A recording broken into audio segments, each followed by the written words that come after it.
সুপ্রভাত বন্ধুরা, সবাই কেমন আছেন? আশা করি সকলে ভালো, আমিও ভালো। আমি এখন এসেছি ছাদে। এই যে স্নান করে চলে এসেছি, ফুল তুলবো।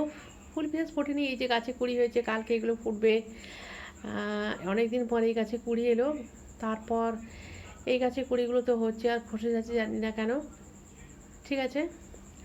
আর এই যে অ্যালামন্ডা ফুটেছে দুটো তিনটে, তারপর সাদা জবা, আর কি যেন একটা হলুদ জবা। এই গাছের ফুলও কুড়ি হচ্ছে, খসে যাচ্ছে কারণ জানি না। আমি চুন নিয়ে আসবো, চুন দেবো। তারপর এটা কালকে ফুটবে। একটু গাছের গোড়াটা একটু খুশিয়ে দিচ্ছি, দিয়ে তারপরে ফুল যে কটা হয়েছে তুলে নিয়ে পুজো করে নেব। হ্যাঁ, এটা সাদা টগর। তারপর পুজো টুজো করে চলে এলাম। রুটি, তরকারি, পেঁপের তরকারি আর চা বানিয়েছি, সেটা খাচ্ছি। হাজব্যান্ডের খাওয়া হয়ে গেছে, আর ছেলে তো রুটি খেলো না, পরে খাবে কি খাবে জানি না। তো তারপর রান্না শুরু করে দিয়েছি, চিকেনটা কষিয়ে নিচ্ছি, আর পালং শাকের তরকারি করে ফেলেছি, ভাতও করে ফেলেছি। অনেকটা দেরি হয়ে গেছে। আর এটা আমি বানাচ্ছি একটা সাউথ ইন্ডিয়ান ডিশ, পালক পাচেরি।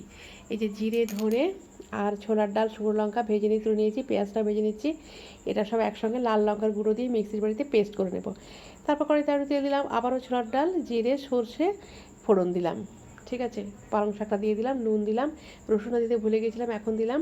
তারপরে যে পেস্ট বানিয়ে নিয়েছি, পেস্ট দিয়ে দিলাম, দিয়ে কারি পাতাও কিন্তু দিয়েছি, ওটা ভিডিওটা অফ হয়ে গেছিলো ক্যামেরাটা।